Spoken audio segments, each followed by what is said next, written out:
The beginning of the 7th round. Parimarjan Negi playing with black pieces on 5.5 points, 5 wins, and just considered a lone draw in this event so far.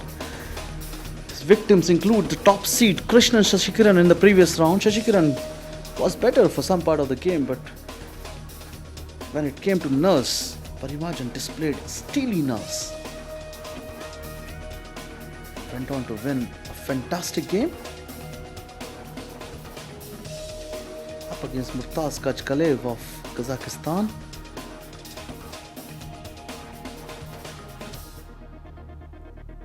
And Kachkalev didn't go for any unwarranted complications in this game, eventually settling for a draw.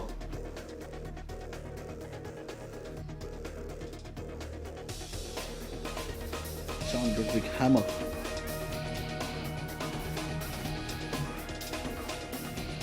playing with white pieces against Amin Basin of Egypt here. Hammer from Norway. He's the second highest rated Norwegian after Magnus Carlsen. Alexei Fedorov with white pieces against Sergei Volkov here.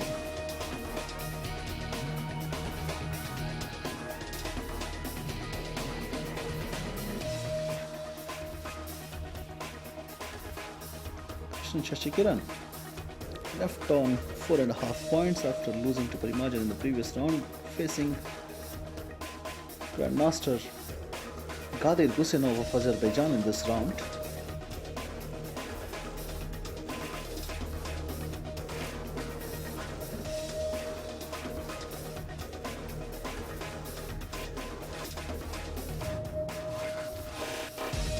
Mikhail Mentelishvili of Georgia, also in contention for one of the top prizes, up against Levan Pansulaya here.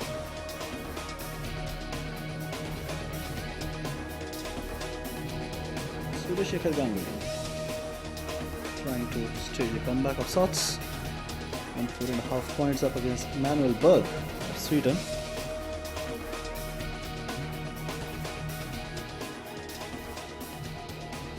Ganguly there has gone for one of the sharpest lines in the Sicilian Nosdorf, and this is Dmitry Kayumov with black against Stelios Halkias and Shyam Sundar.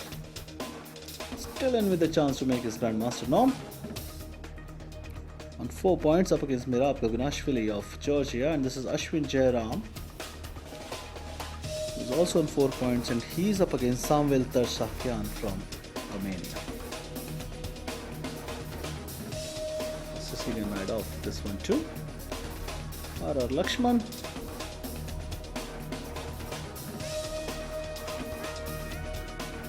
Prathamesh Mokal facing compatriot Bia Diwan. The Indian pairings were imminent as there's so many Indians, 42 in all participating here out of 168 participants. The total prize pool of $45,000 at stake. Eman Lalit Babu started off with 3 wins out of first 3 games. Currently on 4 points and up against Samir Mansoor in the 7th round game.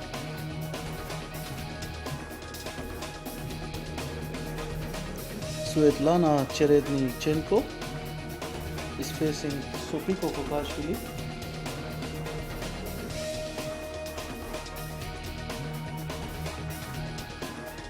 Yuri Kuzabov here up against Evgeny Miroshnichenko, and this is second seed Vladimir Akopian.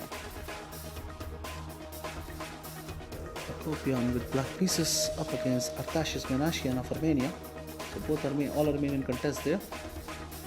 Tanya Sachdev lost away midway through the tournament.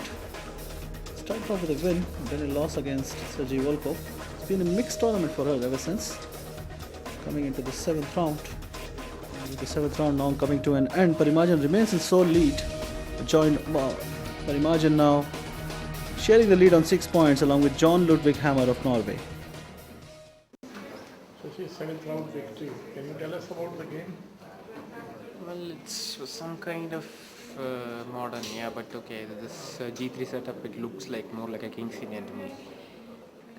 and I mean he played G6 Bishop also. Okay, but I guess I was slightly better, but at some point he put his bishop on h3 and then to f5, which allowed which allowed me to break his kingside pawn structures. So after this, it's slightly worse all the time, and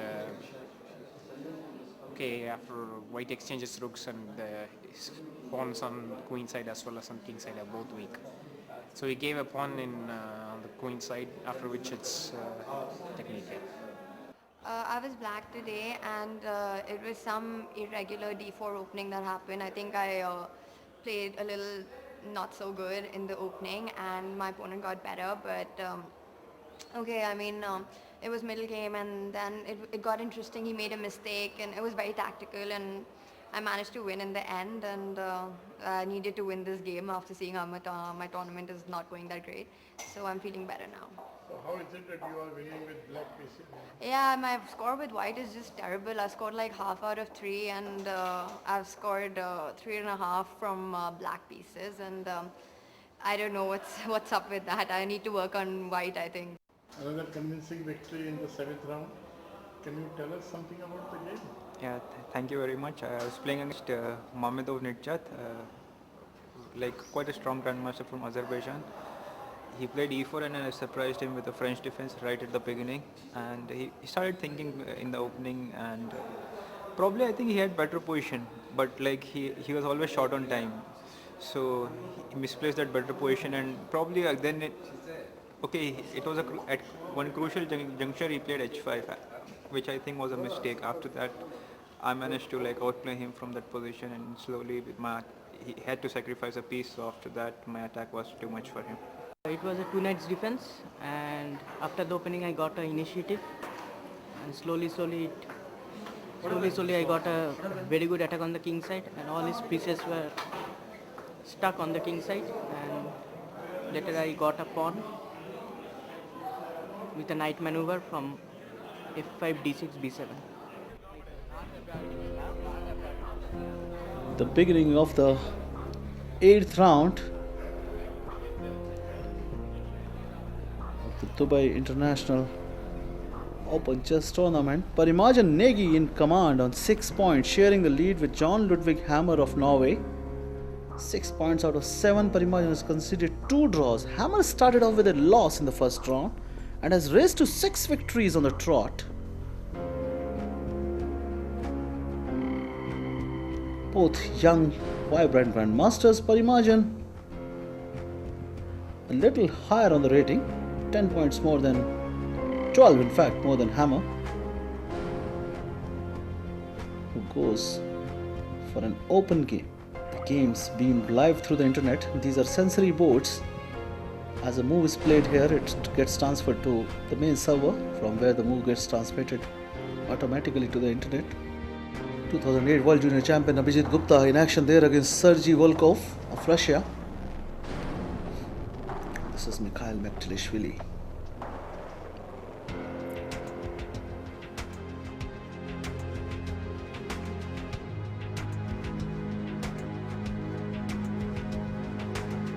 Five points up against Tigran Kotanian there. Emmanuel Berg facing Kuliev Sarhan there of Azerbaijan. There's Saptashri Roy Chaudhary facing Stelios Halkias. Mirab Gagolashvili with white pieces against Swapnil Dhopade in action. This is Kadir Kusunov, who was tormented by Shashikiran in the previous round. Shashikiran went on to score a fantastic victory. Alexei Fedorov in action with black pieces.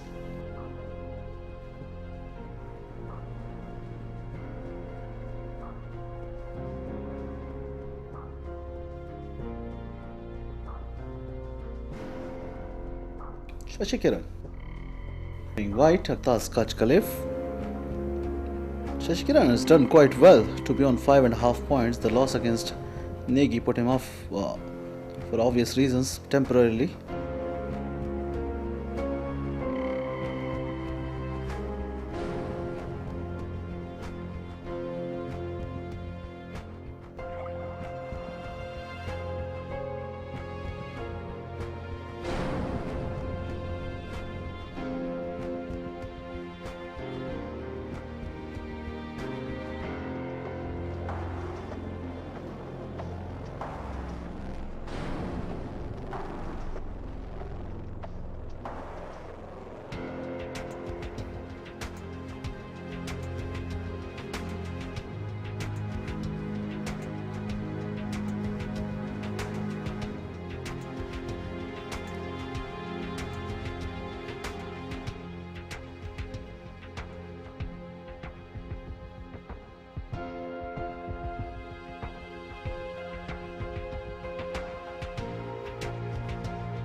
Mr. Hussaini, congratulations on organizing 13th Dubai Open, the strongest chess event in Asia, with as many as 2,600 elo-rated grandmasters. How you could get such strong chess players at Dubai Open? First of all, I welcome you and thank you for your invitation to us. First of all, I had to explain something very important about this competition. We started before 12 years. I think the competition getting a very interesting competition for all GM around the world because of many reasons. First, I think the very beautiful atmosphere of chess here in the country and in this hall. And second, most of these grandmasters, they adding the name of Dubai to their choice for competition. Dubai as a city, it's very popular, very interesting. They getting the beautiful atmosphere for chess, good prices, good organization. Then I think anyone can doing this, he can get such number of GM. To organize such a big prize money event, you need huge funds. How could you manage it? In fact, as everyone knows, this competition, the name of the cup is His Highness Sheikh Rashid bin Hamdan. He's the son of the deputy governor of Dubai. In fact, he's a sportsman. He likes chess too much. He's supporting us too much by giving us the amount of prizes. But most of the organization depending on the sponsorship with banks company. As you see this year, we have an oil company sponsored us. And also we have some advertising. It's great to find all the community in Dubai supporting such event. I mean, the deputy governor, the companies, banks, and we as a teamwork. All of us working for this company.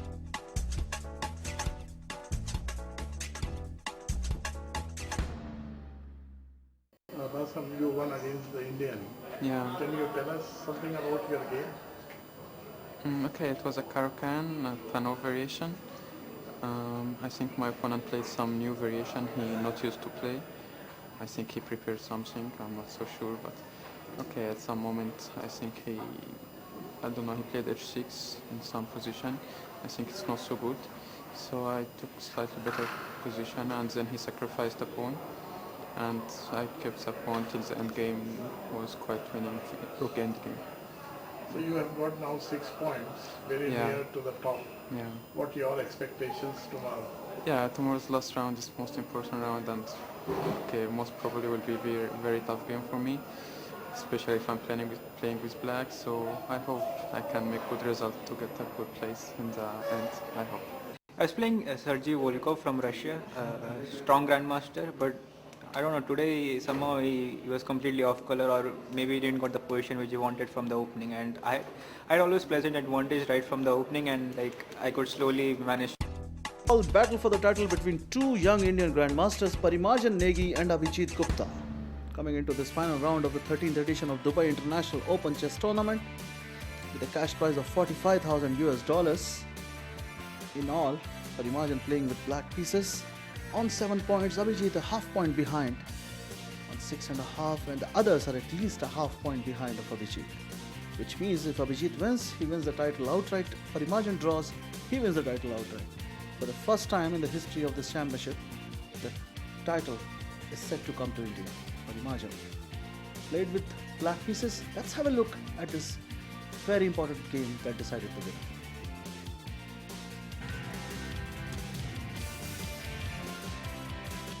Abhijit Gupta with white pieces against Parimarjan Negi in the final round game. Parimarjan on 7 points, Abhijit a half point behind on 6.5. Opens with the queen pawn. Abhijit he has been playing all along. And Parimarjan goes for the Slav. And now the semi-Slav, inviting Abhijit to go for the ultra-sharp variations, which he does. Parimarjan goes for one of the sharper lines and Abhijit accepts it, which is again in line with the tournament situation. White wants to win, come what may, and black wants to hold on. But to hold on, Parimarjan has not taken up a passive approach, which is extremely brave of him. He doesn't want to play passively and instead goes for winning a pawn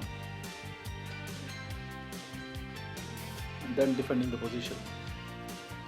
So black a pawn up. This is called the Moscow variation in the semi-Slav defense. Already hordes and hordes of enemies is in place. Knight now comes to e5. Threatening the knight on d7.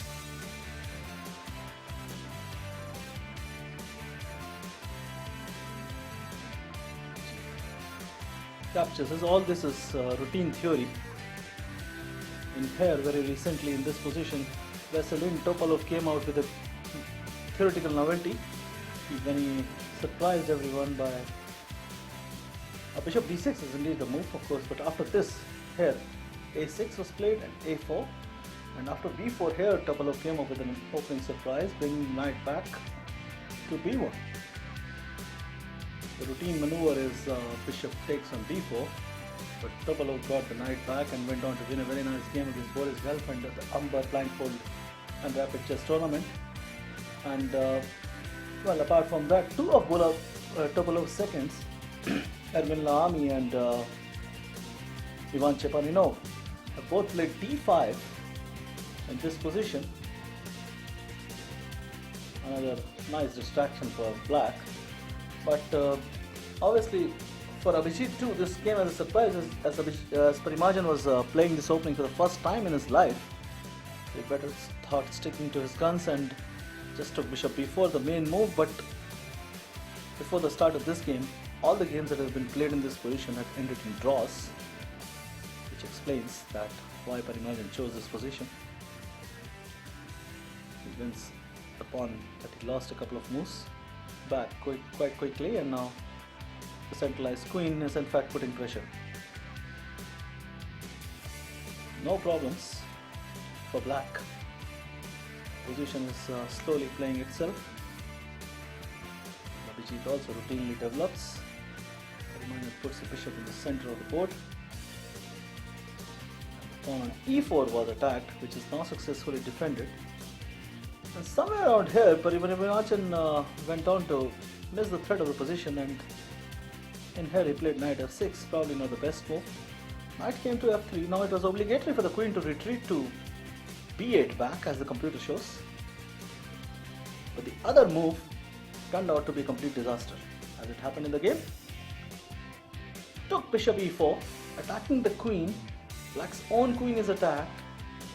So much of tactics, it was all happening under pressure, of course. Parimardhan, needing a draw, put up with a difficult choice of retreating the queen back. Didn't do that, and instead he falls for this brilliant tactical trick.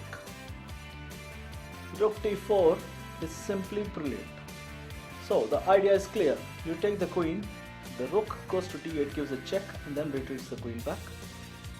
You can't take the rook, because if you take the rook, then if rook d4 is played, then queen is lost, and then bishop on e4 is also lost.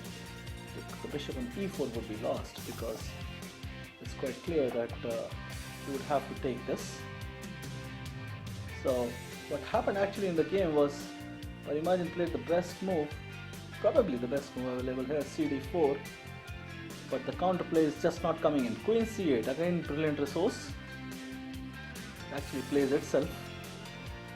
Queen d5, and black is now hoping to retrieve the piece back, but queen c7, another star move, keeping the rook attacked. The rook on d8 is attacked, so the bishop knight on f3 is taboo. So when he goes for rook d7 and queen e5, it's all over.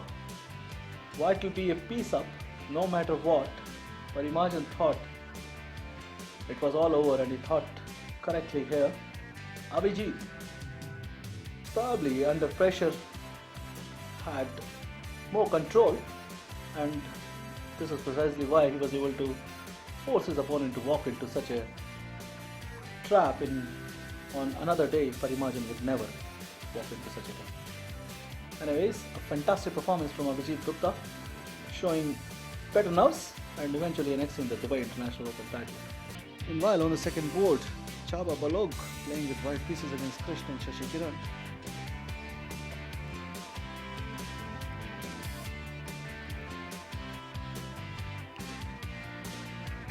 Balog has gone for a topical variation.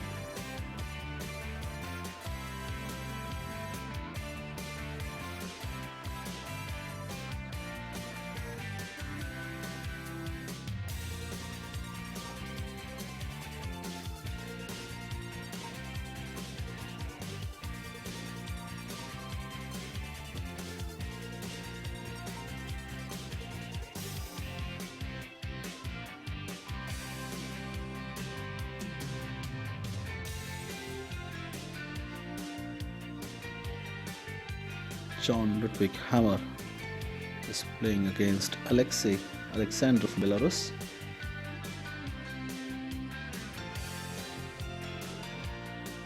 Surya Shekhar Ganguly on 5.5 points facing Kadir Zinov of Azerbaijan. Ganguly couldn't get a bad start in the event. He lost his second round game against Anvesh Upadhyay. Though he bounced back with a few victories, never quite enough to reach the top. Sergius Kusne up against Stelios Halkas. Halkas from Greece with white pieces. Kusne, Russia. Amar Lalit Babu missed out on the chances of getting Grandmaster now. He had a terrific start in this event, 3 out of 3. Then missed the thread midway up against Talal Hilwani. Possibly a victory might not be enough for him to get a Grandmaster now. Also missing out on the chances was this young man, the Asian Junior Champion, M. Shyam Sundar. Anvesh Upadhyay versus Kamesh Mokal is another all-Indian duel in progress in the final round game.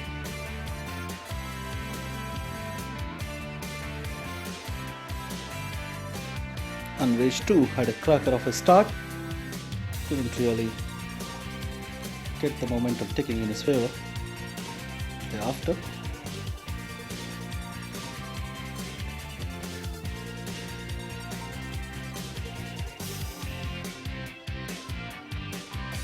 Mikhail Magdalishvili,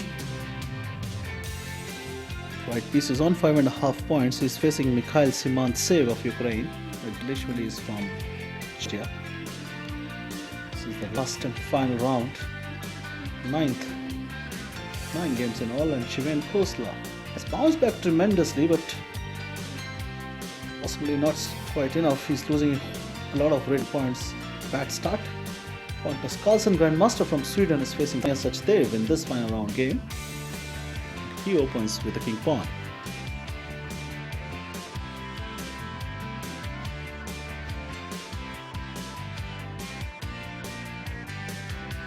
Tanya Sachdev on a recovery trail opens with the French defense.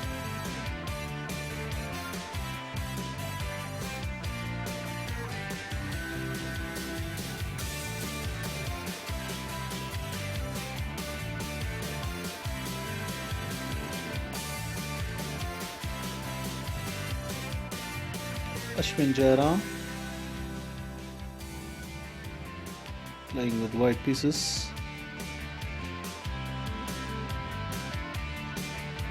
And 5 points against Ashot Anastasian of Armenia.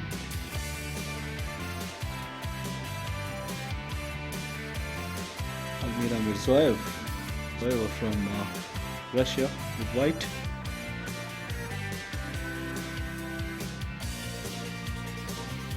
Excellent playing conditions at the Dubai Open. This is an annual event being organized regularly now for 13 years. Every time it's a stronger field than the previous time. And as we draw to the close of this 9th round, Abhijita has won it from Parimarjan Negi. She displayed steely nerves to win the final round game.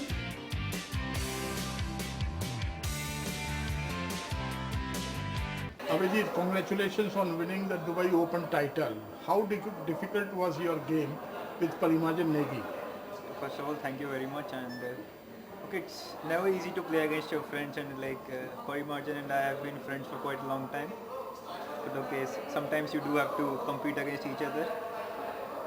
It was a quite tough game. Like we started in the Moscow opening, and he had pretty good position right after the opening. Actually, at some point I thought I was struggling, but somehow I kept on, holding the position, and in the end he cracked.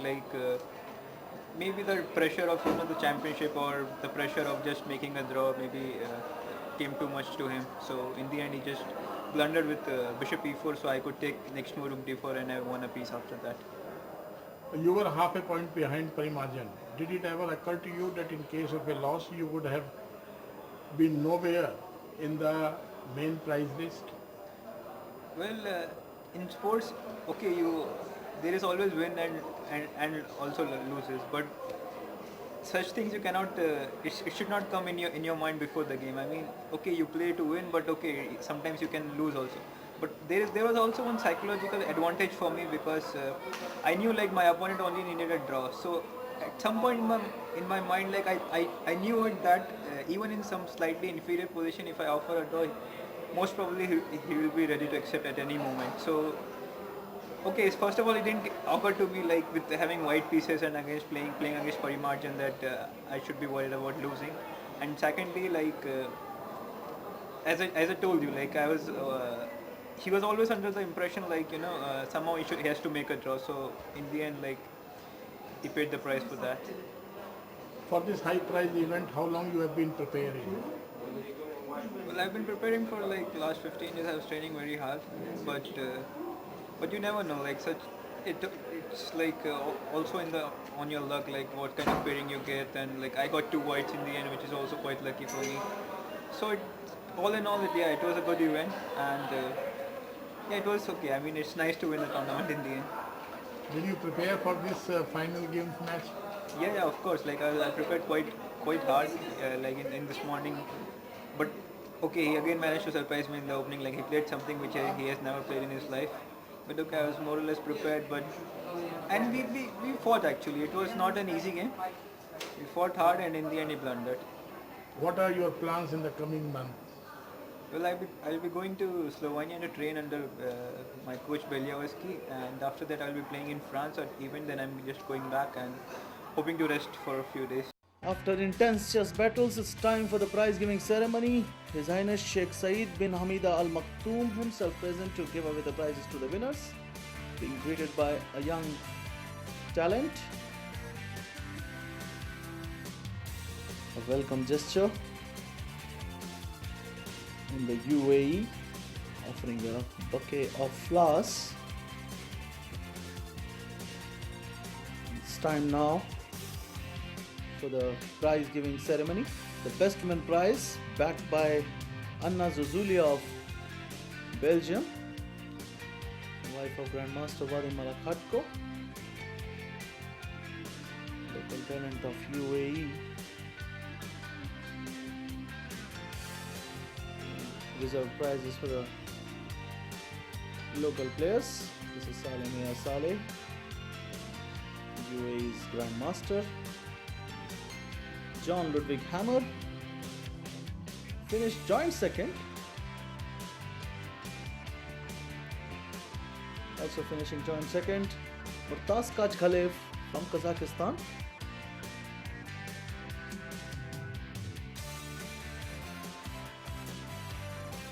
Chaba Balog that was from Hungary, and this is Mr. J.B. Singh, father of Parimarjan Negi. Parimarjan could not end the prize giving as he had other engagements. And finally, the winner of the 13th edition of the Dubai International Open Chess Tournament is Grandmaster and former World Junior Champion Abhijit Gupta. A glorious trophy